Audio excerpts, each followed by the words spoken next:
जय श्री कृष्णा। जय जय श्री राधे। श्री कृष्ण चरित अमृतम भाग 70 नंदग्राम। आज हम श्रवण करेंगे नंदग्राम के बारे में। कल तक हमने श्रवण किया था कि नंदीश्वर पर्वत पर सब पहुंच चुके थे और ब्रजराज ने सबको कह दिया था कि अपनी अपनी गाड़ियां आज रात ऐसे ही खड़ी कर लें और जहां जहां भी वो रहना चाहें कल को उसी जगह उनके भवन का निर्माण कर देंगे। आज आगे श्रवण करते हैं। ब्रह्म मुहूर्त में ब्रजराज जागे, हाथ जोड़कर अपने इष्ट भगवान श्रीमन नारायण का स्मरण किया। फिर जब उन्होंने अपने नेत्र खोले, खोल नहीं सके, चुंधिया गई उनकी आंखें। क्यों? मणिमनक्या का अद्भुत नगर खड़ा था वहां। अभी कल तो सोचा था ये उसी नगर की बात हो रही है जहां पर कल ब्रजराज ने कहा था कि यहाँ पर सबके घर बनाएंगे।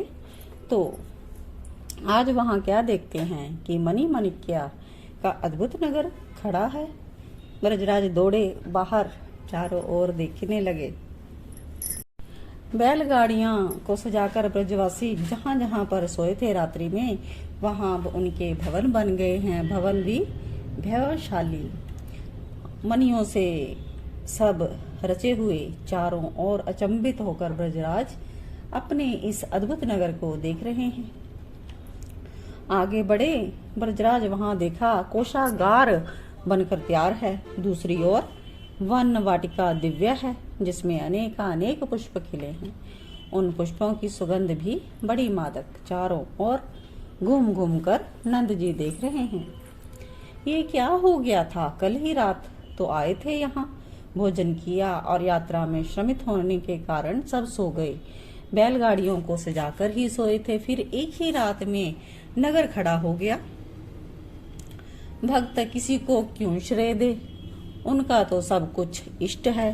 तो नंद महाराज ने भी भगवान श्री मन नारायण को ही प्रणाम किया। नेत्रों से झरझर अश्रु बह चले नंद महाराज के। किसी के हाथों ने ब्रजराज के आंसुओं को पोंछा। मुड़कर देखा तो पीछे महर्षि शंडिल्य थे। तुरंत चरणों में प्रणाम किया नंद महाराज ने। ये सब क्या है? पूछा। नंदग्राम, हाँ इसका नाम यही ठीक है। महर्षि ने नंद महाराज को क्षेत्र का नामकरण करके भी बता दिया। वृंदावन की राजधानी होगी ये नंदग्राम। नम्रता की मूर्ति नंद महाराज ने हाथ जोड़कर पूछा, महर्षि पर एक ही रात्रि में इतने सुंदर और अद्भुत नगर का निर्माण किसने किया होगा? महर्षि ने बताया, देवशिल्पी विश्वकर्मा ने। अब नंद महाराज जी का उत्तर मिल चुका था कि किसने यह रातों रात कार्य किया। समस्त देव, समस्त तीर्थ, समस्त सिद्ध आत्माओं ने अब वृंदावन में अपना डेरा डाल लिया। और क्यों ना डालें? साक्षात पर ब्रह्म श्री कृष्णचंद्र जी ने इस स्थान का चयन जो किया अपने आवास के लिए। देव, यक्ष, किन्नर, नाग, सिद्ध, गंधर्व सब वृंदावन में ही आ गए। देव शिल्पी विश्वकर्मा को सूर्य देव ने आज्ञा दी थी कि आपको तुरंत जाकर वृंदावन में एक नगर का निर्माण करना है। शिल्पी ने अपना परिश्रम कहा कि मुझे क्या मिलेगा? हंसे भगवान भास्कर, हे विश्वकर्मा, साकार पर ब्रह्म के महल का निर्माण करना है तुम्हें और उनके निज परिकरों का भवन निर्माण है। ये सौभाग्य तुमको प्राप्त हो रहा है। धन्यता आ जाएगी तुम्हारे जीवन में। कृत्य हो जाओगे तुम श्री कृष्णचंद्र जी के नगर को बनाकर। और क्या पारिश्रमिक चाहिए तुम्हें विश्वकर्मा? सिर झुकाकर प्रणाम किया विश्वकर्मा ने भगवान भास्कर को। ये तो मेरे ऊपर विशेष कृपा हुई। आपने मुझे स्मरण किया, मैं धन्य हो गया। हे भगवान भास्कर, अब मैं जा रहा हूँ और ब्रह्म मुहूर्त तक वो नगर बनकर तैयार हो जाएगा। बस श्री कृष्णचंद्र जी की कृपा मेरे ऊपर बनी रहे। इतना कहकर भगवान भास्कर को प्रणाम करके विश्वकर्मा जी चले आए थे वृंदावन। ब्रजवासी सो गए थे शीघ्र ही। रात्रि में थके भी थे।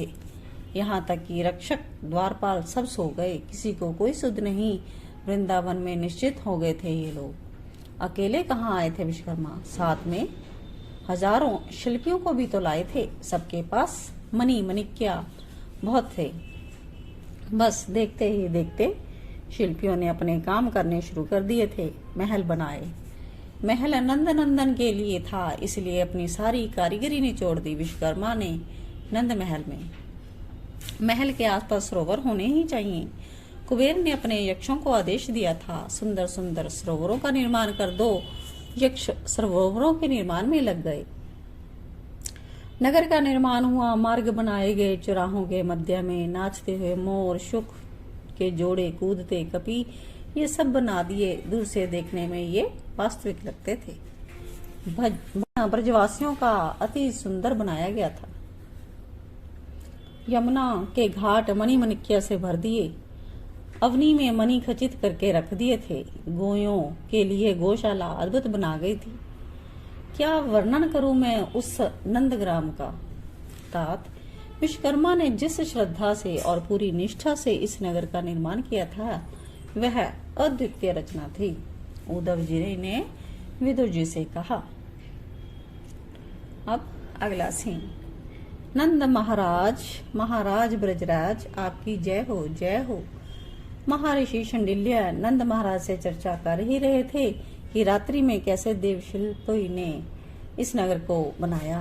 तब तक समस्त ब्रजवासी समाज उठ गया।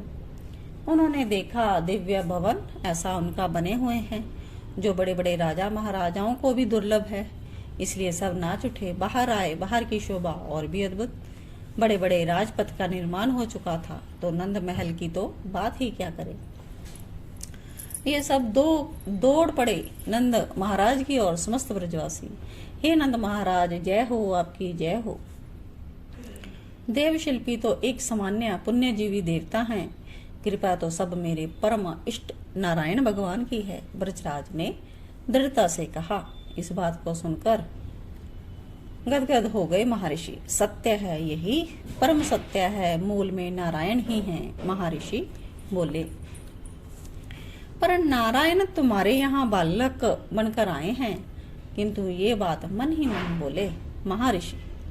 ग्वालों ने भी महर्षि की बातों को सुना और भोले ब्रजवासियों ने भगवान श्रीमन नारायण को सहृदय धन्यवाद दिया और वंदन किया। नंदीश्वर पर्वत के रूप में विराजमान भगवान शंकर जी को। इसका नाम आज से होगा नंदग्राम। महर्षि ने सबको बताया और यही नंदग्राम राजधानी बना, वृंदावन की राजधानी। जय राधे जया राधे राधे, जय राधे जया श्री राधे। जय कृष्णा जया कृष्णा कृष्णा, जय कृष्णा प्यारो श्री कृष्णा।